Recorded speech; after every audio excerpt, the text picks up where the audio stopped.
We have started with the thing called what, हमने कल एक चीज के बारे में बात करी थी, दैट वाज केमिस्ट्री।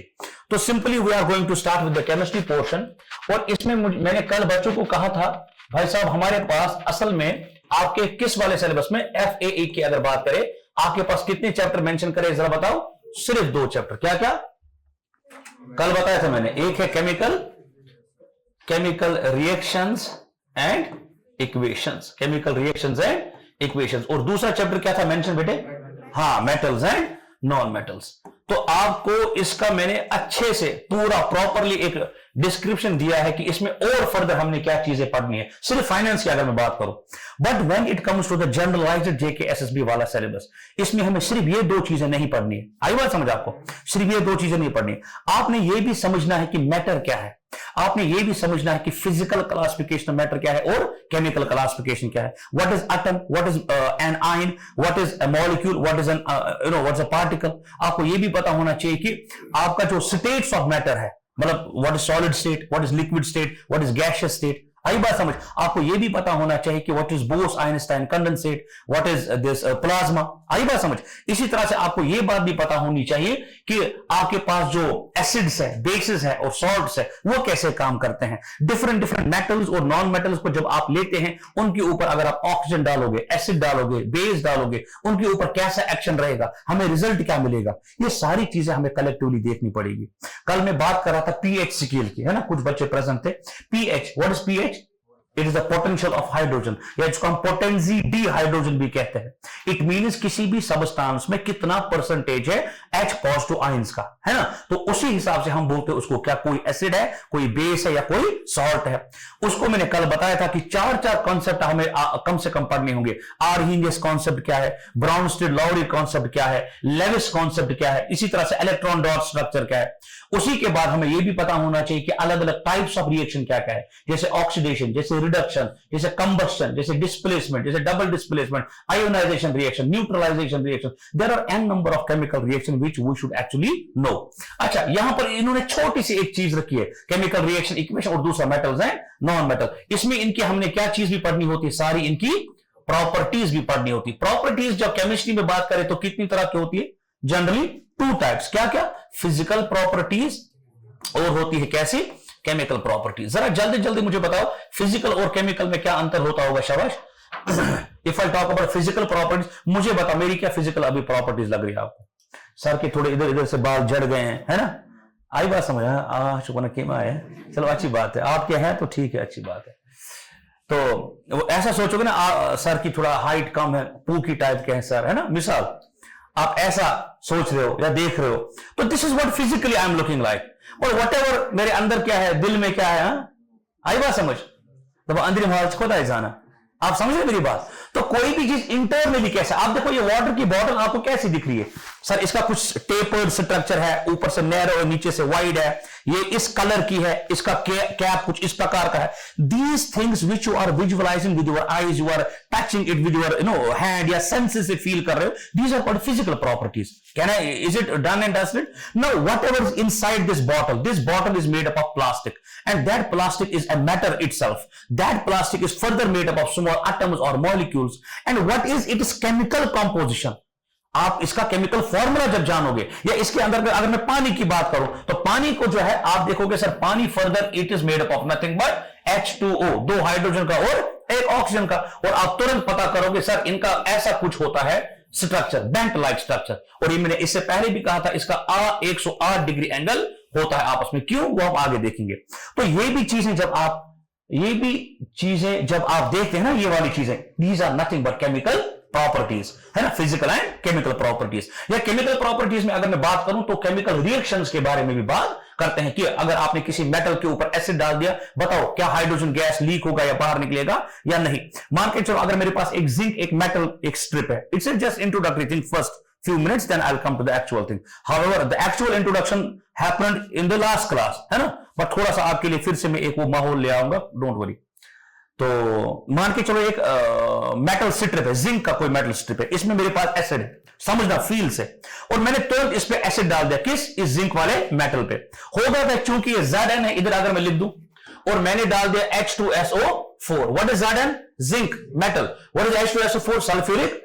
होगा क्या सर, यहां पर इनका सॉल्ट बनेगा, कौन सा, ZnSO, इसको क्या कहेंगे, जिंक सल्फेट, और प्लस बाहर क्या निकलेगा, H2, that is hydrogen gas. ऐसे एरो क्यों दिखाया, क्योंकि ये बाहर लिबरेट होगा और ये गैसियस मटेरियल है। जो ही बाहर निकला, सर अब मुझे बताइए इसका कोई ऐसा टेस्ट, कोई ट्रिक जिससे पता चले हाइड्रोजन निकला।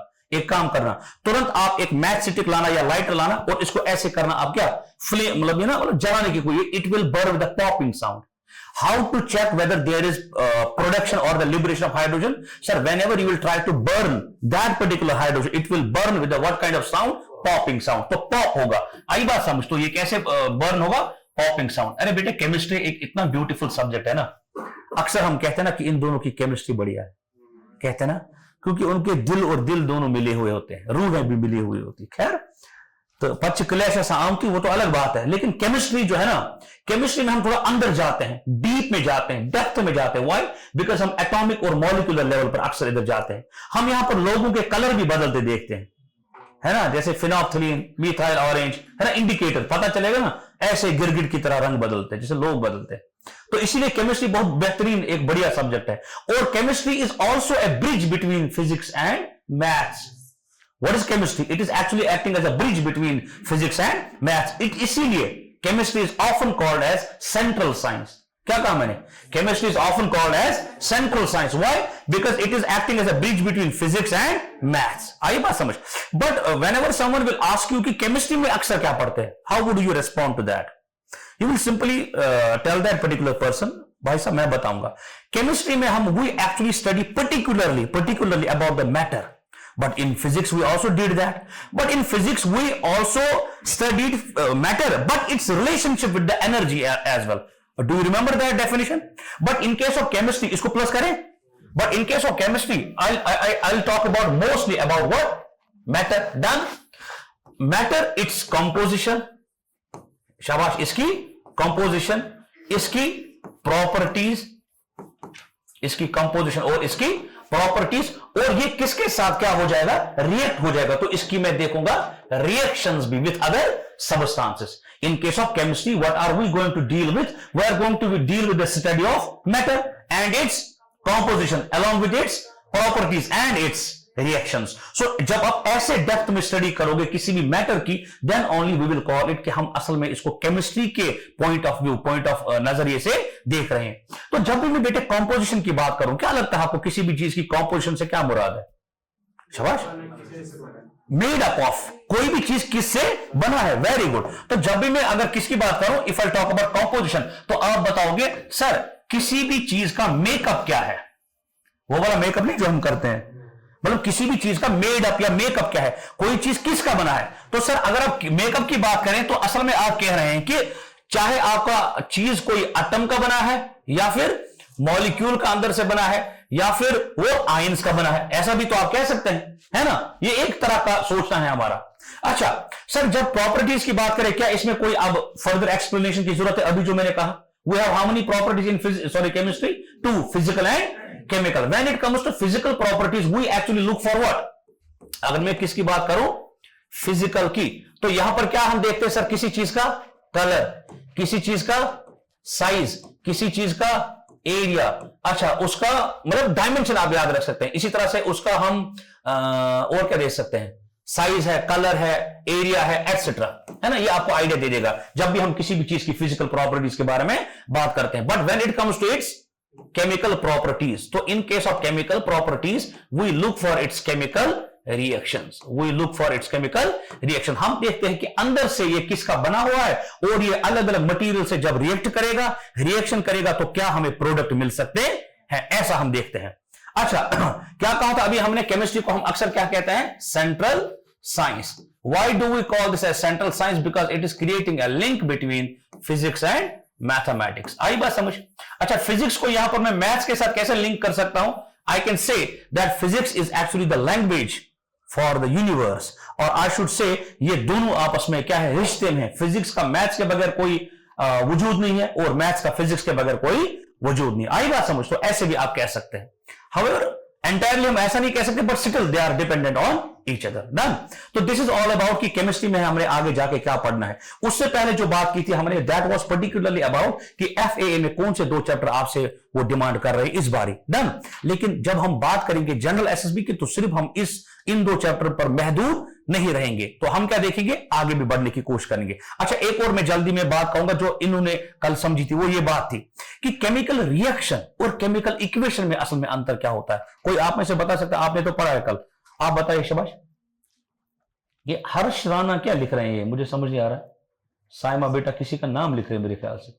अच्छा, ये मत करंट अफेयर का कोई ऑथर होगा शायद, मे बी. बता बेटे, what is the difference between a chemical reaction and chemical equation? Have you ever heard about this term before? अच्छा, जब लिखेंगे, जब पढ़ेंगे, पढ़े में लिखे में पढ़े खुदा. वन से यार क्या गो, इसको प्लस करो मैं. हाँ, सुनो मेरे बेटे, ध्यान रखना. सर, केमिकल रिएक्शन जो है ना, it is actually a process. First of all, what is the chemical reaction? आराम से समझ, इसको हम डेप्थ में भी समझेंगे, लेकिन फिलहाल अब टिडबिट्स याद रखो इंट्रोडक्शन के तौर पे. जब हम किसकी बात करेंगे, केमिकल रिएक्शन की, और किसकी बात करेंगे, chemical equation. These are 2 different things, entirely different things, but they are related to each other. How? Let me tell you. If I talk about chemical reaction, first of all, I told you it is nothing. It is a process. It is a process. जो कहां पर happen हो रहा है sir, जो हमारी everyday life में हो रहा है. ऐसे प्रोसेस जो एवरीडे लाइफ में हो रहे हैं. कहां पर? यूनिवर्स में, किसी भी जगह. किस जगह सर? अगर हम बात करें लैब में, अगर हम बात करें ह्यूमन बॉडी में, सही है, या फिर बात करें किसी भी प्लांट में, किसी भी ट्री में, या बात करें किसी भी एनिमल में, हर एक जगह आप अक्सर देखोगे कि केमिकल रिएक्शंस होती रहती है. अब कोई एग्जांपल बता दीजिए. क्या फोटोसिंथेसिस कभी आपने सुना है? Very good sir. अगर हम देखेंगे, हमने सुना होगा एक नाम जिसको हम कहते हैं photosynthesis. Very good, comma. Sir, इससे पहले भी हमने एक और नाम सुना है. क्या चीज कहते हैं उसको? सर, क्या आपने कभी डाइजेशन का नाम सुना है? हम कहेंगे बिल्कुल सुना है. तो जब हम कहेंगे डाइजेशन ऑफ फूड, किस चीज का? Digestion of food. सर, जब भी आप फूड खाते हैं, ग़िज़ा खाते हैं, उसमें अक्सर एक चीज होती, जो मैंने कल भी बच्चों को कहा था सर, उसमें अक्सर होते हैं different kinds of proteins, vitamins, minerals. होते कि नहीं होते? Very good. तो अगर मैं फूड की बात करूं, इस फूड में मान के चलो एक सिंपल शुगर है C6H12O, and what is this called as? Glucose. Very good. अगर ग्लूकोज की बात करें, हाँ वेरी गुड बेटा, रस्टिंग ऑफ आयरन, ब्रिलियंट, उस पर भी हम आएंगे. तो जब हम बात करेंगे ग्लूकोज की, इसके साथ अगर मैं क्या मिलाता हूं बेटे? ऑक्सीजन मिलाता हूं. What is oxygen doing? Sir, oxygen इसको ऑक्सीडेशन कर रहा है. जब ऑक्सीजन इसके साथ मिलेगा, इस चीज को हम कहते हैं glucose. What do we call this as? Glucose. और ये जब इसके साथ मिलेगा, ये कब होता है? समझना, हमने क्या खाया? खाना. वो किधर चला गया? पेटू में, है ना. वो बोलते अक्सर बापा खाया आपने. खैर, थोड़ा बदल आए बोल, निन्नी की आपने. ये होता है, इंसान किसी किसी के सामने ऐसा कर सकता है ना, दूसरे के सामने फिर मैचोर बनना होता है, माचो, है ना. खैर, अच्छा, तो मैं कह रहा था कि जब आप इस ग्लूकोज के साथ क्या मिलाओगे? ऑक्सीजन. कैसे? देखो, जो है आपने पेट में ठूसा ना खाना, फिर आप ऐसे करते हो, तो ब्रीद इन करते हो, लंग्स की जरिए से आपके अंदर क्या चला जाता है? ऑक्सीजन. और जो है वो ऑक्सीजन किसके साथ मिला? आपके खाने के साथ. तुरंत आप देखना यहां पर एंड प्रोडक्ट कुछ मिलेगा. क्या सर? एक तो कार्बन डाइऑक्साइड मिलेगा, जो मैंने कल भी कहा था, और पानी मिलेगा, और जो हमें चाहिए that will be energy, ATP. What is ATP? It's called energy currency of cell. Energy currency of cell. इसको क्या कहते हैं? Adenosine triphosphate. Adenosine triphosphate. Tri होता है 3, तो इसमें 3 इनऑर्गेनिक फॉस्फेट होते हैं, और ये हमारी सेल में छुपा हुआ होता है as a form of energy. एक एनर्जी करेंसी, जैसे बैंक में हम पैसे रखते हैं ना, फिर हम इस्तेमाल करते हैं, इसी तरह से एनर्जी ये स्टोर रखता है in the form of ATP. Done. तो सर, फूड क्यों खाते हैं? अरे बेटे, इसीलिए तो खाते ताकि हमें क्या मिले? एनर्जी. और एनर्जी जब होगी तभी तो हम आगे आपको पढ़ा सकते हैं. एनर्जी जब होगी तभी तो आप दौड़ सकते हैं, भाग सकते हैं, कोई भी काम कर सकते हैं. It is because when you are full of potential, when you are full of energy, then only you can do physical activities. क्या सर यहां पर एक केमिकल रिएक्शन हो रही है? मैं कहूंगा बिल्कुल. क्या कहूंगा? बिल्कुल. एक और बच्ची ने अभी इधर हमें एक और आइडिया दे दिया. इन्होंने कहा आप रस्टिंग ऑफ आयरन को भी ले लो. मैंने बोला हाँ, आपकी बात भी हम बिल्कुल रखेंगे सर आंखों पर. Rusting of iron. Rusting of iron क्या होता है? लोहे का जंग लग जाना. जब मान के चलो ये लोहे का एक टुकड़ा है, इसको आपने कहां रखा है?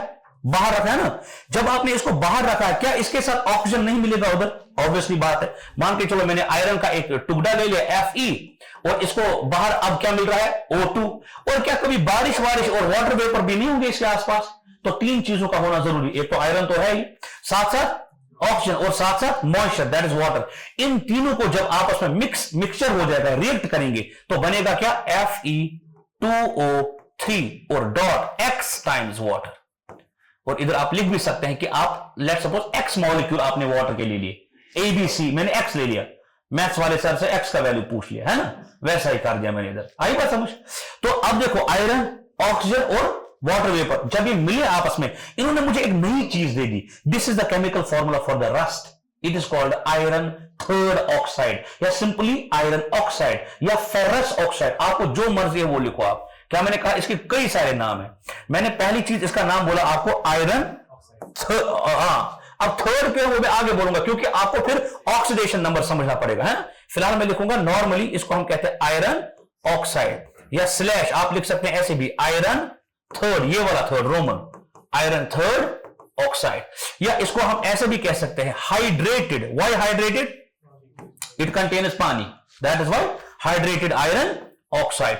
और it is also the chemical formula for rust. इसी को हम, it is the chemical formula for rust. कल ऐसा सवाल बन सकता है, सुनो कैसा सवाल बनेगा।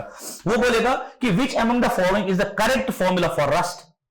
ऐसा भी बोलेगा which among the following is the correct formula for iron third oxide या हाइड्रेटेड आयरन ऑक्साइड, ऐसा भी कह सकता है वो, है ना। हाँ जी जी जी, बिल्कुल सही आप कह रहे हैं। हाँ, तो इसका मतलब हुआ कि ये जो आपने आयरन का जंग देखा ना आपकी आंखों के सामने, आपको ऐसा नहीं लगा एक नया कोई केमिकल बन गया? पहले सिर्फ आयरन था, पहले सिर्फ ऑक्सीजन था और पानी था, इन सभी ने मिलकर एक नई कोई आपको चीज दे दी। अब इसकी प्रॉपर्टीज जो है ना, they are entirely different from these. कुछ समझ आ रहा? फिर से मैं बोलूंगा, आपके सामने एक आयरन का टुकड़ा है, समझना बेटे। इसको जब आपने ऑक्सीजन दिया, मॉइस्चर दिया, अब इसमें क्या हो गया? Slow eating up, slow eating up, मतलब इसको अब अंदर से जंग, इको खोखल बिचोर काचना मना वसा कुछ कारस पत बार बार बिचोर से कैसा खत्म था सेशन अंदर खोखल तुम इसी जंग लगा बिचेरिस। समझा रहे बात? अरे मैं ऐसे थोड़ा आपको हल्का महसूस करा, आप ऐसा नहीं बोलना कि सर, तो खैर मैं ये नहीं बोल सकता, बाद में बोलूंगा ऑफलाइन में, है ना, क्योंकि अगर मैं कुछ बोलूंगा तो विवाद हो जाएगा, क्योंकि देखते हैं ना देखने वाले। हाँ, ये जो slow eating up of metals का मतलब क्या होता है कि अगर आपने कोई मेटल का मटेरियल बाहर रखा है, इसको जब एयर, मॉइस्चर वगैरह एक्ट करता है, केमिकली इसके अंदर जाता है, इसकी जड़ों में जाता है, तो इसको वो खोखला कर देते हैं। इसको हम कहते हैं रस्टिंग ऑफ आयरन। लेकिन अगर कोई और मटेरियल होगा, उसको क्या कहेंगे? कोरोजन, जो मैंने कल कहा था आपको। Very good. अगर कोई और मटेरियल होगा अपार्ट फ्रॉम आयरन, याद रखो, if it's not iron, if it's any other material, then what should I call this process as? corrosion. Very good. If it is not iron, if it's any other material, I will name it as corrosion. तो corrosion क्या होता है? Corrosion होता है slow eating up of metals.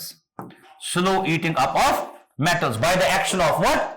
Oxygen and moisture. But if the slow eating up of iron is happening with the same thing, oxygen and moisture, then what should I call it? Rusting. So not so क्या नाम है इसका? हाँ, so corrosion is an umbrella term. Corrosion is an umbrella term. However, ये इसका एक part है, एक खास खुसूसी नाम है. Is it done and dusted? अब यहां पर बात छिड़ेगी क्या चीज, वो ये सर गैल्वेनाइजेशन जब आयरन पे करते हैं तो वो भी केमिकल रिएक्शन है. Exactly, brilliant. उसमें भी हम आएंगे, ये मेटल्स एंड नॉन मेटल्स में पढ़ेंगे. गैल्वेनाइजेशन इनका मतलब हो गया कि जब आप एक कोटिंग करते हो, जिंक की कोटिंग करते हो, ताकि आप अपने एक मेटल को बचाओ. किस चीज से? कोरोजन. ये असल में हमें बता रही है कि कोरोजन को कैसे बचा सकते हैं. वो तो अलग टॉपिक है. जब आप पेंट करोगे किसी भी चीज को, ग्रीजिंग करोगे, गैल्वेनाइजेशन करोगे, इलेक्ट्रोप्लेटिंग करोगे, those are different methods by the help of which we will actually protect our precious items. वो तो अलग बात है. अच्छा, यहां पर अब बात छिड़ती है वो ये समझना, ये पहले फूड था, गिजा था, इसकी अपनी एक प्रॉपर्टी थी. उसके बाद एक और चीज इसके साथ मिल गई. अब इसने नई ही चीजें दे दी, उनकी अपनी एंटायरली डिफरेंट प्रॉपर्टीज है. सर इस बात से हमें यह तय होता है कि अगर एक साइड से, जो लेफ्ट साइड से हम इधर एरो के लेफ्ट साइड से लिख रहे हैं चीजें, इनको हम कहते हैं रिएक्टेंट्स. इधर में प्लस करो ऐसे.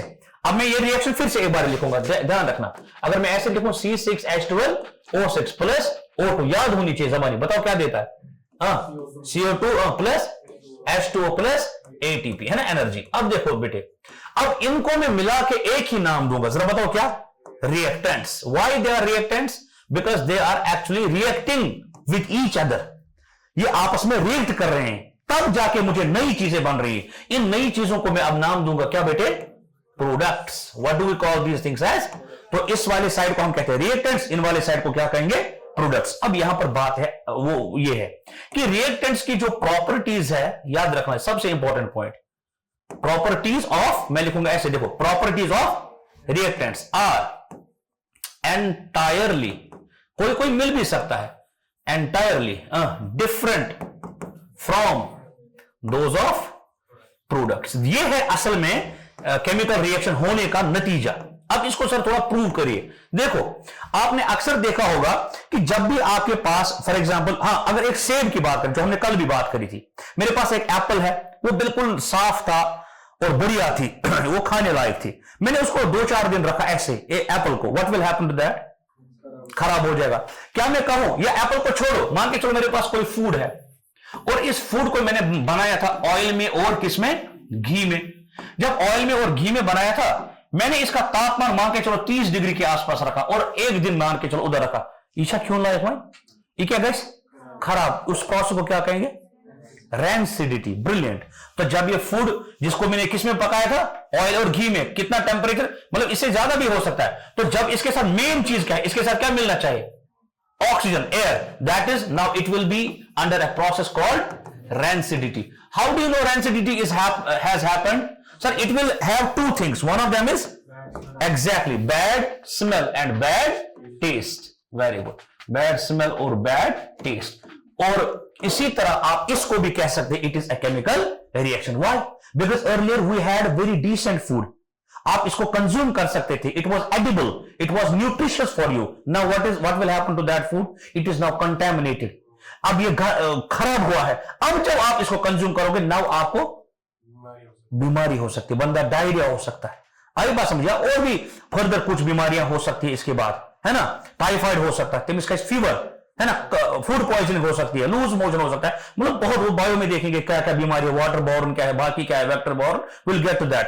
मसला क्या है, लेकिन इससे बंदा बीमार किस चीज से?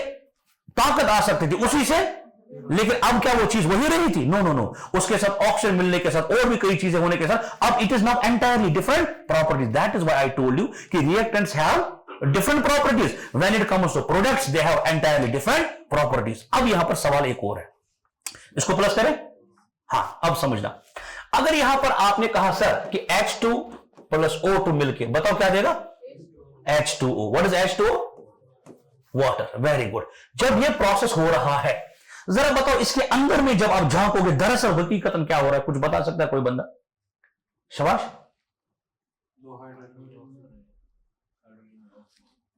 सर अगर कैटलिस्ट भी डालेंगे फिर भी वो रिएक्टर में ही आएगा। Yes, I will talk about catalyst, don't worry, उस पर भी आएंगे। बताओ बेटा। 2 हाइड्रोजन और ऑक्सीजन मिल रहे हैं और मुझे क्या दे रहे हैं? पानी दे रहे हैं। अब सुनो असल में होता क्या है, वारबूजी को बरकत। ड्यूरिंग ए केमिकल रिएक्शन असल में होता है rearrangement of atoms. सबसे इंपॉर्टेंट बात, during a chemical reaction what is the internal process happening? Nothing is happening, it is simply the rearrangement of atoms. Atoms का जिनके आपस में पहले बॉन्ड था ना, वो टूट गया। आई बात समझ? क्योंकि कोई अमीर वाला बंदा आ गया फॉर्च्यूनर में, आप समझे मेरी बात? हाँ, उसका कट गया जो पहले वाला था। खैर, अब देखो जब हाइड्रोजन की बात करेंगे ना, तो H2 ऐसे था, फॉर एग्जाम्पल H और डन प्लस, किसकी बात करेंगे अब? O और O। इट गिव्स, यहां पर तो कुछ और है, आप देखो यहां पर क्या नाम है इसका? O, इधर H और इधर। इसका मतलब यह हुआ ना कि अगर पहले H बॉन्ड था, उसके बाद O बॉन्ड था, वही बता रहा है, हमने क्या गलत बोला? लेकिन इधर तो मिक्स है इनका। इसका मतलब हुआ ना कि इधर इसमें भी तोड़ आया होगा और इसमें भी तोड़, फिर जाके ये आपस में मिले होंगे। तो how will this actually happen, this process? It will happen because there will be rearrangement of the atoms. Now सवाल ये, अब सवाल ये, how will this rearrangement of atom happen? Atom sorry, कैसे होगा ये रीअरेंजमेंट ऑफ एटम? क्या लगता है? नींद आ गई? बोरिंग लग रहा है लेक्चर? फिर मैं 1-2 गुलाटी मारूं? बताओ जल्दी से। लगते हो बच्चों को से पागल, तुम सब तो 10th क्लास में थोड़ा है वापस ये उधर पढ़ाना पड़ता है ना स्कूल में छोटे बच्चों को। बताओ शाबाश। How is this happening, rearrangement of atoms? सोचो ना, मैंने दिखाया भी शक्ल से, फिर भी आप नहीं बोल पा रहे। शाबाश शाबाश। ये बड़े 500 देखो बड़ा। अच्छा, मुझे लगा आप दो एक ही हैं, हम दो एक यूनिट है। मुनज़्ज़ा है ना आप? आपका नाम मरियम। बेटे आप पहली क्लास है मेरी, आपका मेरा इंटरेक्शन पहला। देन अच्छा, आप कहां से हो? वने पे में यार तो मुझे नो अच्छी तरह फिक्र अच्छा सा आउटफिट ही बदल कर चेंज अच्छी इंसान कंफ्यूज। चलो कोई बात नहीं है। मरियम बेटा ध्यान रखो, मरियम एक मेरी क्लासमेट थी बहुत पहले। हाँ हाँ सच में। अब देखो हुआ क्या, मैं सही याद अपने दो मतलब क्या परा लक्चर खर, ये जो H और H है ना, इसका बॉन्ड क्या हो जाएगा? टूट जाएगा। एग्जैक्टली तो यहां पर होगा बेटे break down of old bonds. When a chemical reaction will happen, what will happen? Break down of old bonds and formation of new bonds. तब बोल में नई बॉन्ड ऐसी बना पर and formation of new bonds. Now what is a bond by the way? What is a bond? Liquid link. हाँ हाँ हाँ, मैं तो क्या हुई। ठीक है ठीक है। What is a bond by the way? Atom से exactly, it's a force, it's a link. Brilliant, दोनों का आंसर अच्छा है। जब भी आप एक बॉन्ड की बात करें ना, इसको मैं प्लस करो, करा प्लस बेस।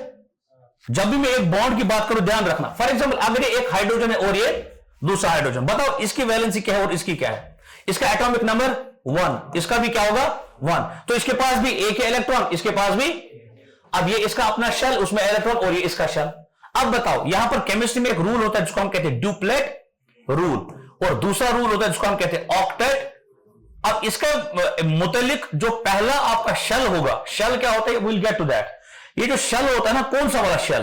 पहला फर्स्ट, उसमें मैक्सिमम होने चाहिए, सॉरी मिनिमम कितने इलेक्ट्रॉन? 2 इलेक्ट्रॉन, लेकिन इसके पास 1, इसके पास भी।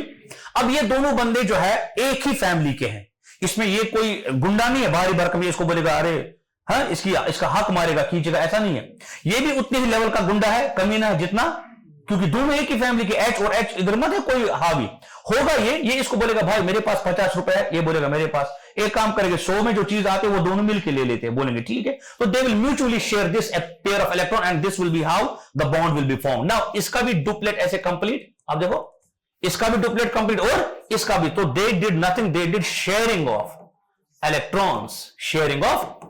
लेकिन कौन सी शेयरिंग? म्यूचुअल, ये बड़ी इंपॉर्टेंट है। इन्होंने यहां पर बोलते हैं mutual funds are subjected to marketing risk, है ना वो जो आता है एड। तो यहां पर म्यूचुअली असल में क्या कर रहे हैं, आपस में शेयर कर रहे हैं। क्या चीज? बॉन्ड्स। मतलब जितना आपका हक उतना ही मेरा। ऐसा नहीं कि मैं कोई मतलब गुंडा हूं, गुंडा भी होता है ना, मैं बताऊंगा ना। जैसे अगर मैं यहां पर बात करूं फॉर एग्जाम्पल, अगर आप कोई देखो जैसे H2O, जब हम H2O की बात करें इधर भी तो बॉन्ड बना होगा, किस किस के दरमियान? हाइड्रोजन, ऑक्सीजन और हाइड्रोजन के दरमियान। बताओ यहां पर गुंडा कौन है? Very good. कैसे कैसे पता आपको? ये तो आपने गैस लगाया है। चार्ज, किस पे चार्ज ज्यादा? इधर तो है नहीं किसी पे चार्ज। शाबाश, इनको जरूरत है दोनों को एक ही है। अच्छा एक एक। सुनो सुनो बेटी ध्यान रखो, एक चीज होती है केमिस्ट्री में, उसको हम कहते हैं इलेक्ट्रोनेगेटिविटी। ध्यान रखना, आगे पढ़ेंगे ये क्या चीज होती है इलेक्ट्रोनेगेटिविटी। इसका मतलब होता है love for the electron. Electronegativity क्या होता है? Love for the. अब यहां पर 2 फैमिली के बंदे हैं, एक है ऑक्सीजन फैमिली का बंदा, एक है हाइड्रोजन फैमिली। ये फैमिली में क्यों कह रहा हूं मैं बताऊंगा, क्योंकि इनको फिर नाम भी अलग होता है। पीकोजेंस होता है, इसी तरह से होता है नोबल गैसेस होता है, बाकी बाकी बंदे होते हैं, इनकी फैमिलीज के नाम होते हैं। क्यों? क्योंकि इनके पीछे कोई प्रॉपर्टी होती है। ये एक फैमिली के हैं ये 2, और ये डिफरेंट फैमिली का है। 3 चीजें याद रखो, अभी मैं लिख के ले रहा हूं, स्टार मार्क करो इसको। FON फॉन, शायद इससे पहले भी एक बार मैंने कहा था ये FON फॉन। अब ये FON फॉन का मतलब होता है बेटे, these are the 3 elements who are most electronegative in the entire periodic table. Number first पे है आपका फ्लोरीन, दूसरे पे तीसरे पे नाइट्रोजन। ये 3 गुंडे हैं आपके एंटायर टाइम टेबल क्यों ना periodic table, sorry time table नहीं, पीरियोडिक टेबल के ये तीनों जो है these are the entire electronegative. It means कि ये गुंडे हैं। किस हिसाब से गुंडे हैं? ये इलेक्ट्रॉन जो देखेंगे लपट, उस पे लपट जाते, उस पे ये छीना झपटी करते। आई बात समझ? तो इनमें से तो ऑलरेडी एक बंदा बैठा है इधर, तो गुंडा कौन बन गया खुद से? ऑक्सीजन। अब इसके पास भी एक इलेक्ट्रॉन और इसके पास भी। आपको ऐसा नहीं लगता कि अब इस इलेक्ट्रॉन क्लाउड का, उसको हम असल में कहते हैं इलेक्ट्रॉन क्लाउड, फ्लो किसकी तरफ होगा? Very good. तो हम ऐसे एरो दिखाएंगे, इधर इसका भी, तो इसके ऊपर थोड़ी बहुत हल्की, क्योंकि ये पावरफुल है ना, अब यहां पर डाइपोल क्रिएट हो जाएगा। ये देखो मैं तो थोड़ा अंदर घुस रहा हूं इसमें। कल को बोलेगा कोई कि कैसे वाटर एक डाइपोल मॉलिक्यूल है, उसको ये चीज बता देना। कुछ ज्यादा मत, सर के ऊपर से जा रहा है, समझ आ रहा है ना? तो आप कहोगे सर और जो है ना इसके ऊपर आएगी delta negative. Why? Because this is actually doing what? It is pulling the electrons towards itself. Electron cloud rather. Because electron is not an atom. It's not a particle rather. It's a ये एक quantum mechanical concept है. It can be wave, it can be particle, it can be anything at the moment. But इधर हम मान के चलते चलो particle है। आई बात समझ? तो वो इलेक्ट्रॉन क्लाउड किसके करीब जाएगा? ऑक्सीजन के करीब। तो इधर इनके ऊपर क्या चार्ज आ जाएगी? Very good, delta positive. Delta मैंने फिजिक्स में भी कहा था आपको, जब छोटा डेल्टा हम लिखते हैं इट मींस स्मॉलर चेंज, है ना? तो क्या मैं कहूं अब यहां पर एक डाइपोल एक्ट हो गया। Di means two, poles mean दो पोल। क्या क्या pole? Positive pole and negative pole. ऐसे आप देख सकते हैं कि क्या नाम है इसका, कैसे आपका एक डाइपोल बनता है और कैसे वाटर मॉलिक्यूल एग्जिस्ट करता है। फिर लोन पेयर रिपल्शन क्या है वगैरह वो हम आगे देखेंगे। मगर मेरा ये कहने का असल में गर्ज था वो ये कि कैसे कोई चीज या कोई आपका मॉलिक्यूल, कोई एटम, कैसे वो बॉन्ड्स बनाते हैं। कैसे आप बॉन्ड को डिफाइन करेंगे? Sir it's a force of attraction between two atoms या टू मॉलिक्यूल्स जो बनता है चाहे म्यूचुअल शेयरिंग से या कंप्लीट ट्रांसफर ऑफ इलेक्ट्रॉन से, या एक सॉरी या एक तरह का बॉन्ड होता है जिसको हम कहते हैं डेटिव बॉन्ड। क्या कहते हैं? जिसको हम बनाना बॉन्ड भी कहते हैं, वो हम आगे देखेंगे। आई बात समझ? जैसे हमने NH3 देखा होगा, N3 देखा होगा, ये मॉलिक्यूल कुछ होते हैं जहां पर कंप्लीटली एक बंदा दूसरे को ले ले तो ही तेरे को ज्यादा जरूरत, ये मैंने 2 इलेक्ट्रॉन उठा दिए, ये तेरे को ही दे दिए। दूसरा तरीका होता है कि एक ने एक दे दिया, दूसरे ने ले लिया। दूसरा होता है एक बॉन्ड कैसे इलेक्ट्रॉन से बनता है? 2 इलेक्ट्रॉन से। लेकिन अगर एक ने एक इलेक्ट्रॉन दे दिया दूसरे ने ले लिया तो that will B electrovalent bond, या जिसको हम आयनिक बॉन्ड कहते हैं। लेकिन अगर दूसरे केस में एक ही बंदे ने दोनों के दोनों इलेक्ट्रॉन दे दिए और उसने एक्सेप्ट भी कर लिए, उसको कहेंगे डेटिव या बनाना बॉन्ड। वो कब बनता है आगे देखेंगे। आई बात समझ? अच्छा सर, जब अभी आप बात कर रहे थे ना किस चीज के बारे में, just give me a moment, ये तो हो गया रीअरेंजमेंट ऑफ एटम्स। अच्छा ये भी ठीक है। हाँ, अब यहां पर बात करेंगे हम कि केमिकल रिएक्शन, अगर आपने कहा अगर केमिकल रिएक्शन अभी आपने कहा it is a process which happens within the universe, which happens in the human body, which happens during photosynthesis, which happens during rusting of iron, which happens during rancidity of food. But what about chemical equation then? What about chemical? Till now we got an idea that chemical reaction is a process done. But what's a chemical equation? बेटे जितनी भी मैंने चीजें अब तक लिखी है ना, जो रिप्रेजेंट मैंने की, those were all chemical equations. Because आप सोचो, क्या मैंने आपको प्लांट के सामने ले लिया और बोला इतनी के साथ गॉड सेल यल पची इस्टोमेटा, ऐसा मैंने थोड़ी बोला। मैंने बस लिखा, कुछ सिंबल्स आपके सामने लिखे, आपने तुरंत ग्रास्प किया, अच्छा ऐसा होता होगा। समझना इस बात को। मैंने ऐसा कहा कि ये आयरन का स्ट्रिप है, इसके ऊपर ऑक्सीजन डालो और थोड़ा मॉइस्चर रखो, ये ब्राउन कलर का हो जाएगा। पहले ये ग्रे का था, इसके जब ऊपर रस्ट चढ़ेगा कैसा बनेगा? ब्राउन कलर का। क्या मैंने आपने आयरन के सामने रखा, उधर बिठाया 2-4 दिन? नहीं, वो तो हो रहा है बाहर प्रोसेस, या लैब में कोई केमिकल आप बना रहे, वो हो रहा है। लेकिन उसको दिखाने के लिए, बच्चों को सिखाने के लिए आप क्या करोगे? बोर्ड पर वो चीज लिखो। जैसे आप लिखोगे सर कार्बन जब मिलेगा ऑक्सीजन से आपको मिलेगा सर कार्बन डाइऑक्साइड। आप लिखोगे सर H2 जब मिलेगा O2 के साथ हमें मिलेगा पानी। आप लिखोगे सर N2 जब मिलेगा H2 के साथ हमें क्या मिलेगा बेटे? NH3। ये चीज है। इन चीजों को मैं बोलूंगा chemical equations. How? Because chemical equations are nothing, they are the representations of chemical reactions. ये क्या होती है? They are representations of chemical reactions. Chemical reaction को दिखाने के लिए आप क्या करते हो? ये चीजें लिखते हो। But what are chemical equations? Sir chemical equation are nothing, they are a collection of symbols, है ना? आप देखो हाइड्रोजन के बदले H2 का सिंबल, ऑक्सीजन के बदले O2 का सिंबल, और बीच में क्या लगाए मैंने? अलग अलग ऑपरेशंस रादर, एरोज, इंडिकेशंस, और इन सभी ने मिलकर मुझे क्या दे दिया? Chemical equation. क्या लिखा मैंने? It's a collection of different symbols and operations, different symbols and, और इनको मिला के ही असल में क्या बनती है बेटे? केमिकल इक्वेशन बनती है। आई बात समझ? सर अब आपने केमिकल इक्वेशन भी लिखा, इसको मोर इंफॉर्मेटिव कैसे बनाओगे आप? एक केमिकल इक्वेशन को ज्यादा इंफॉर्मेटिव, फिलहाल क्या इंफॉर्मेशन दूंगा जरा बता। सर इतना इंफॉर्मेशन तो फिलहाल मुझे पता चल रहा है। पहली इक्वेशन क्या बता रही है? कार्बन किसके साथ जब मिलेगा और बनेगा क्या? अगर मैं अब नीचे एक काम करूं, इसको ऐसे लिख दूं, बताओ क्या मैंने किया? सर आपने नीचे इनका स्टेट मेंशन किया। क्या किया मेंशन? हर एक का आपने बोला जब आप सॉलिड जब आप लेते हो कार्बन को, मतलब कोल की शक्ल में मान के चलो आपने ले लिया, कोल भी है ना कार्बन का ही फॉर्म, तो आपने सॉलिड स्टेट में कोल ले लिया या कार्बन, उसको किसके साथ बर्न कराया है? जब आप कोयला जलाओगे बाहर क्या निकलेगा? कुछ समझ आ रहा है? ये ऐसा नहीं होता, ये रियल लाइफ में भी होता है। आपने कोयले की एक ये ले ली, एक पीस ले लिया, उसको क्या किया? जलाया, और वो वहां से क्या निकलेगा? Carbon dioxide gas. वही तो मैंने लिखा, क्या मैंने कोई गलत बात बोली? लेकिन वो बाहर हो रहा है, आपको दिखाने के लिए मैंने इधर इस पे लिख दिया। ये जो लिखना है ना, with the help of symbols, arrows and states, all together are nothing but what? Chemical equation. आई बात समझ? तो ये है entirely different between chemical equation and chemical reaction. अब एक और बात, सर ये तो आपने बनाया इसको, इस चीज से आपने स्टेट मेंशन करके आपने बनाया इसको मोर इंफॉर्मेटिव, मोर इंफॉर्मेटिव, वेरी गुड। लेकिन एक और चीज है, एक और स्टेट होता है जिसको हम AQ लिखते हैं। What is AQ? एक्वस। अच्छा, एक्वस का मतलब क्या होता है बेटे? शाबाश, कल भी मैंने बोला था आपको, एक्वस होता है जब भी आपने अक्सर पानी की डिफरेंट ब्रांड्स देखो, उधर लिखा होता है एक्वाफिना, एक्वाफ्लाई, है ना, वो क्या होता है? वो बोलते ना उसको, ये क्या नाम है इसका, ये विजयराज जब आता ना वो बिरयानी खाने, बोलते हैं ना उसको, ये बिस्लरी मिलेगी एक्वाफिना। अरे क्या करते हो? अच्छा पंखा चालू करा, वो तो बाहर बैठा होता है वो खाने, बिरयानी खाने, फिर जब उसमें से कौवे की आवाज निकलती बोलता क्या खाए थे? Well I had my lunch, है ना, बोलता अरे सीधे बोल, मैंने कौवा बिरयानी खाई थी। हाँ अच्छा ठीक है, सिद्धमशी कहां याद करा, कोई बात नहीं।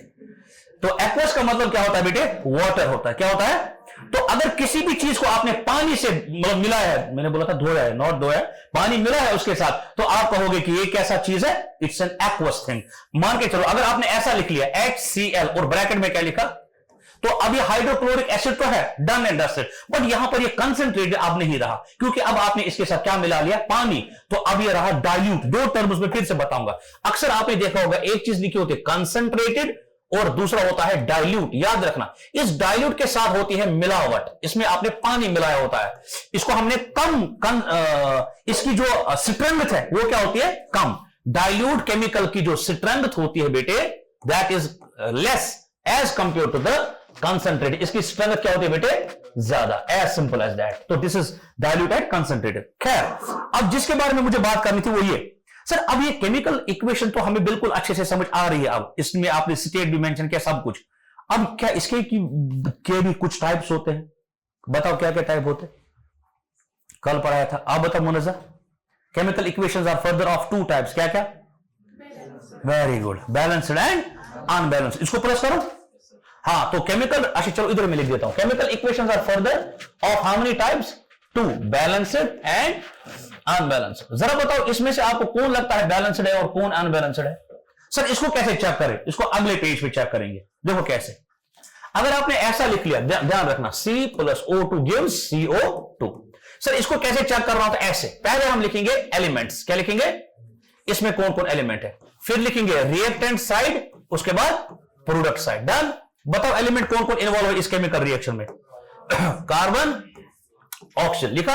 रिएक्टेंट साइड से कितने एटम्स है? Number of atom, rather you should write number of atoms. कितने? एक। अरे कुछ नहीं, आगे तो मतलब एक ही है। अच्छा, इसके साइड से कितने हैं? यहां से, अरे इसके साइड से, वेरी गुड, तो हो गया, डन। ये तो बैलेंस्ड है। ऑक्सीजन कितने?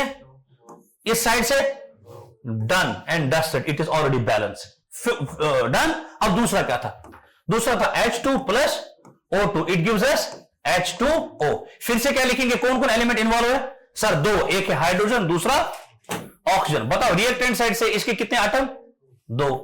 प्रोडक्ट साइड से इसके कितने एटम? तो ये तो ऑलरेडी फिलहाल बैलेंस्ड है।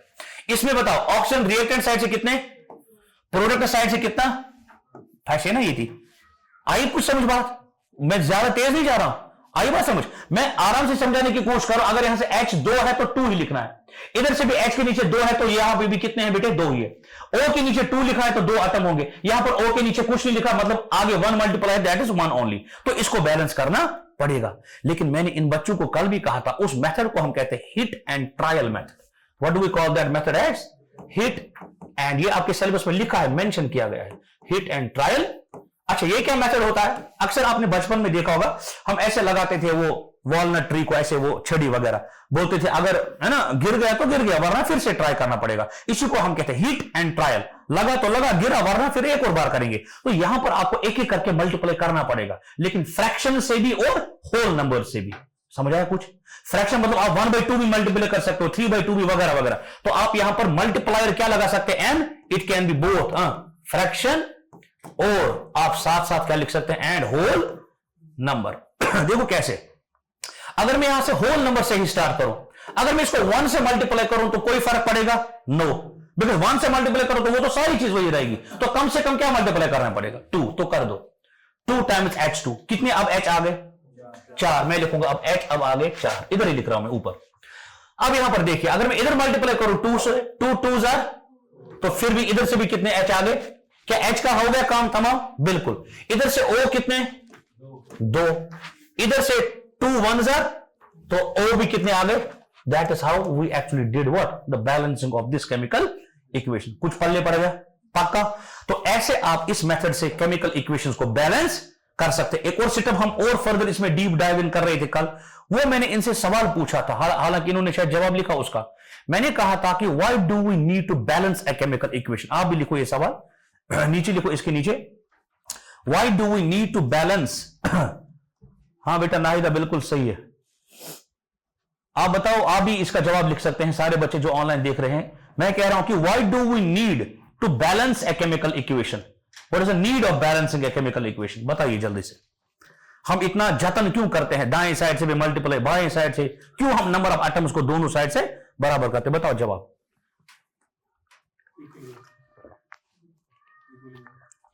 इक्विलिब्रियम किस में करोगे आप? मतलब क्या चीज? इक्विलिब्रियम एक अलग कॉन्सेप्ट है, वो भी उसमें भी आऊंगा। Exactly, brilliant, this guy is exactly right. आपको भी तो मैंने कहा था, आप भी तो बोलो जवाब क्या होगा। अच्छा, आप चुप बैठे हैं? अच्छा, आप लिहाज कर रहे हैं। हाँ ये बात है ना, गुड गुड गुड। देखा कितना ये इंटेलेक्चुअल बंदे, वेरी गुड। जब मैं बोलूंगा तभी बोलना, तब तक अपनी जगह रखो ये बात, ठीक है। इन्होंने क्या कहा कि sir it is because of the law of conservation of mass and energy both. How I try to do that. इसको प्लस करें। अब देखो सर, अभी आपने जो कहा था ये H2 वाला गेम, जरा एक बार फिर से लिखो, मैं लिखूंगा H2 plus O2 gives what? H2O। एक काम करेंगे, इसकी भी मॉलिक्यूलर मास हम या एटॉमिक मास लिखेंगे, इसका भी। याद रखो, एटॉमिक मास होता है एटम्स का, मॉलिक्यूलर मास होगा एक मॉलिक्यूल का, खत्म बात, इसमें मत कोई कंफ्यूजन है। तो यहां पर अगर इसके 2 एटम है तो इसको मिला के लिखेंगे एटॉमिक मास। एक हाइड्रोजन का 1 यूनिट होता है, या 1 ग्राम भी आप कह सकते हैं, तो 2 का कितना होगा? तो मैं यहां पर मासेस मेंशन कर रहा हूं। अगर एटम आएगा तो उसका एटॉमिक मास लिखेंगे, अगर मॉलिक्यूल आएगा तो मॉलिक्यूलर मास। समझा रहा है? कंफ्यूजन मत है कोई। तो इसके क्या लिखेंगे? 2 ग्राम लिख दो, चलो कोई बात नहीं। प्लस एक ऑक्सीजन का कितना होता है? 16। You should know this. और 2 का कितना होगा? 32। तो ऐसे चलो मैं लिख दूंगा आपके लिए, 16 दूने 2। अच्छा, यहां पर H2 फिर से आ गया, तो कितने ग्राम? 2 ग्राम। प्लस ऑक्सीजन 1 का कितना होता है? 16। Very good. बताओ टोटल कितना हुआ? 16 दूने 32, 32 और 2 34 ग्राम। यहां से रिएक्टेंट साइड से इधर देखो कितना आएगा? 16 और 2। अब बताओ, ये तो गड़बड़ हो गया। यहां से आपने 34 ग्राम का माल दे दिया, और आगे से आप कितना निकाल रहे हो? 18 ग्राम। 24 लाख का इन्वेस्टमेंट हो गया और 25 लाख का आप घाटा दिखा रहे हो, ऐसा मत चलेगा। तो यहां पर अनबैलेंस कुछ मसला हुआ है, तो वही अनबैलेंसिंग आप अब सही करोगे। अब देखो, now it's a balanced version. Now अब आप क्या लिखोगे सर? ऐसे लिखेंगे फिर से, H2 plus O2 gives H2O। इसको भी क्या करेंगे आगे मल्टीप्लाई बेटे? किस चीज से? 2 से मल्टीप्लाई करेंगे। इसको भी 2 से मल्टीप्लाई करेंगे। अब बताओ रैपिड वोट, इसमें AI अटैक करनी हो रहा है, ठीक है। अब इसका कितना वजन आएगा? 2 times that is 4 grams. Plus इसका कितना आएगा बेटे? 16 दूने 32। इधर कितना आएगा? 2 2 4 ग्राम। प्लस 2 ऑक्सीजन है, 2 मतलब 16 दूने 32 है ना, 2 ऑक्सीजन मतलब 16 दूने 32। 32 और 4 कितना हो गया? 36 ग्राम्स। और 32 और 4 कितना हो गया? 30। अब आपको लग रहा है बराबर हो गया? देखा, that is why we actually do the balancing of chemical equation. आपको बेटा समझ आया? पक्का? What about you guys? मोनिजा सगी आज रिपीट देंगे ना वो इसी ज्यादा असल समझ आऊंगा इन्हें जुलस से लगा कौन सा आधे बार क्या कारण से। ठीक है, तो यहां से भी 36 ग्राम आ गया और इधर से भी। It means we are doing the balancing of chemical equations only in order to sustain the law of conservation of mass. वरना आप बोलोगे सर मैंने तो इतना मास दे दिया बाकी किधर किया आपने, इसमें है मतलब अमानत खयानत। तो इस वजह से हम इसको क्या करते हैं। आई होप आपको बैलेंस्ड और अनबैलेंस्ड केमिकल इक्वेशंस फिलहाल अभी तक समझ आ गई होंगी। पक्का? अच्छा केमिकल, हाँ जी बता क्या चीज इक्वल करने के लिए? दोनों साइड। हाँ लेकिन लॉजिक ये है ना। अब आपकी बात पे आएंगे, आपने बात की मुझे एक और बात याद आई, इसको प्लस करें। अच्छा इसमें ये हाइड्रोजन को हमने 2 मल्टीप्लाई किया, बिल्कुल, ऑक्सीजन को नहीं किया, ना वो कर सकते हैं मगर अगर ऑप्शन क्या नाम है इसका उसमें दिक्कत आती, या आप ऐसा भी कर सकते हो जिसमें भी दिक्कत आ रही ना जरूरी नहीं कि उसी को आप मल्टीप्लाई करो। कुछ समझो आप मेरी बात, because it is pure maths here. It's not कि इसमें ये एक एटम कम है तो इसी में मल्टीप्लाई करूंगा, नो नो नो। आप एंटायर एक इक्वेशन को किसी एक नंबर से भी मल्टीप्लाई कर सकते, वो पूरा का पूरा बैलेंस हो जाएगा दोनों साइड से। कुछ समझा रही बात आपको? हाँ देखो जैसे आपने इधर 2 किया और इधर भी 2 किया, उससे पूरे के पूरे एटम्स बराबर आ सकते हैं। आए ना आपके सामने। अगर आप कभी इसमें अगर आप करोगे, आप मान के चलो इधर करोगे 2 टाइम्स O2, ये बनेगा 4 ऑक्सीजन, और इधर फिर आपको इधर आगे 4 करना पड़ेगा। लेकिन 4 जब इधर करोगे बनेगा 4 2 8, फिर इधर 4 करना पड़ेगा। आके ना खोर दिल। हाँ इसीलिए मैंने कहा ना, इसीलिए मैंने कहा आप इधर करोगे और इधर करोगे, ये पूरा का पूरा हो जाएगा। तभी तो इसका नाम ही ट्रायल एंड बैलेंस है। सॉरी क्या बोलते इसको, हिट एंड ट्रायल। मैं तो उसमें पहुंच गया था आपकी अकाउंटेंसी में, सॉरी मैंने भी एक दिन पढ़ी है, वैसे ऐसी बात नहीं है। इसको प्लस करें? हाँ अच्छा, हाँ जी बैठ गए। अच्छा इसको क्या करें अब, चल तो रही है। जरा आप इसको जुनैद को बुलाओ एक मिनट, इसको बोलो ये कैसे बात कैसे ऑनलाइन बच्चन प्रॉब्लम। हाँ ये फिर लाइट ही बंद हो जाएगी। नादिया नाम है ना आपका बेटा? अच्छा आपकी ऑब्जर्वेशन स्किल अच्छी है, दाद देनी पड़ेगी। इसको प्लस करूं मैं, इसको प्लस करूं? आपने फोटो वोटो नहीं उठाए उसमें क्या बोलते उसको मस्टर्ड फील्ड्स में? नहीं उठाए ईद पे आपने? सबने तो उठाए हैं, पांपोर वापोर हो तो थी कसम। आपने बेटा जो श्रीनगर की है बच्ची, आपने नहीं उठाए फोटो वोटो वगैरह इसमें ना मस्टर्ड फील्ड में? अच्छा क्यों, ट्रेंड है ना आजकल इसीलिए। अच्छा आप ट्रेंड नहीं फॉलो करते? तो वैसे भी आपसे थोड़ा डरता है। ओह ओह पसीने छोड़ गए मेरे। I am just kidding. अच्छा ये कब तक आएगा? चलो तब तक मैं ये लिख लेता हूं, if this is N2 plus this is H2। और अभी मैं एक अजीब सा एरो लगा रहा हूं आपके लिए, मैं इसको एक्सप्लेन करूंगा। और यहां पर क्या लग रहा है, NH3 आ रहा है ना। तो N2 बोले तो नाइट्रोजन, H2 का मतलब हाइड्रोजन, और NH3 मतलब अमोनिया गैस, अमोनिया। और ये जो चीज है इसको हम हाइड्रोजन कहते हैं, इसको कहते हैं nitrogen. As simple as that. Now what will happen, simply you people can clearly see, it is visible that you have kept a different kind of arrow right now. It means that this reaction can be followed both forward in direction as well as in backward. So I have also written down in the yesterday's lecture what we did. I wrote down 2 things. One is RF and another thing is RB. RF का मतलब होता है जो आपका rate constant है, या simply rate of forward reaction. RF का मतलब होता है रेट ऑफ फॉरवर्ड रिएक्शन। जरा बताओ यहां पर फॉरवर्ड रिएक्शन कौन है? कोई नहीं उधर, इसमें तो कौन सुनिए थे। चलो कोई बात नहीं है, ये नहीं हो जाएगी डाउन, कोई बात नहीं, तब तक देखेंगे। चलो बेटा कहां पहुंचे हम? हाँ मैंने कहा आपको यहां पर हमने 2 तरह के कांस्टेंट इस्तेमाल किए, क्या क्या? RF and RB। RF क्या होता है, forward rate of forward reaction. RB क्या होगा फिर, रेट ऑफ बैकवर्ड रिएक्शन। जरा बताओ बैकवर्ड रिएक्शन में क्या बन रहा है? सर NH3 टूट रहा है, बैकवर्ड रिएक्शन में NH3 क्या हो जाएगा, डिसोसिएट, और किस में फिर तब्दील हो जाएगा, further in its constituent N2 and H2. What will happen in the forward reaction? Sir, N2 and H2 will combine together and will form a product called NH3. अब बताओ, आप बताओ क्या कहते हैं इस प्रोसेस को? Very good, Haber's process. अक्सर ये सवाल आता है। This process, the formation of ammonia is particularly known as Haber's process. Brilliant, इसको हम कहते हैं हैबर्स प्रोसेस। अच्छा किसी बच्चे ने कहा था अभी किसी बच्ची ने कहा था ऑनलाइन कि आप यहां पर एक चीज लिखते हैं अक्सर, या तो प्लेटिनम लिखता हूं मैं या प्लेडियम, ये मैं ये थोड़ा क्रॉस चेक करूंगा मैं, आई एम नॉट श्योर, शायद प्लेटिनम ही है। लेकिन ये जो मैं इस एरो के ऊपर एक छोटी सी चीज एक मेंशन कर रहा हूं ना, इसको हम केमिस्ट्री में कहते हैं कैटलिस्ट। क्या कहते हैं बेटे? ये जो ऊपर एरो में कर रहा हूं मेंशन, प्लेटिनम या palladium, it is nothing, it's called catalyst. अब ये कैटलिस्ट क्या है? कुछ नहीं, इट्स अ केमिकल सब्सटेंस। क्या होता है एक कैटलिस्ट? Chemical substance. अब इसका काम क्या है? अक्सर बच्चे जो है वो गलत याद रखते हैं। जरा बताओ क्या रखते हैं यार? वो रखते हैं यार सर ये केमिकल रिएक्शन को तेज करता है, but no, you should remember it alters the speed of a reaction. It can either increase और इट कैन, ये सबसे बड़ा इंपॉर्टेंट कॉन्सेप्ट है। क्या काम है? कैटलिस्ट क्या है? एक ऐसा chemical substance which does what? It alters या चेंज द स्पीड या rate of a chemical reaction. It alters the rate of a chemical reaction. Alter se murad, it can either speed up or it can decrease the rate of a chemical reaction. It can do both, because sometimes we want a chemical reaction to happen very rapid, but sometimes there is a chemical reaction which needs to be done in a particular amount of time. For example, you need a reaction which needs a time of 3 days, 4 days, 5 days, but that is happening, for example, quickly. So you need to intervene in between. You need a chemical which will stop that particular reaction by doing very rapid. So it will simply act as a middleman. It will intervene that particular reaction. It can sometimes increase and sometimes it depends on the situation. So that is what a catalyst is. जैसे कि example क्या है? Platinum है, platinum है। इसी तरह से आपके पास, अच्छा, एक तरह का कैटलिस्ट है, उसको हम कहते हैं, मैं नाम लिखूंगा RMGX। ये क्या बोला मैंने? लिख दी, डरना नहीं है।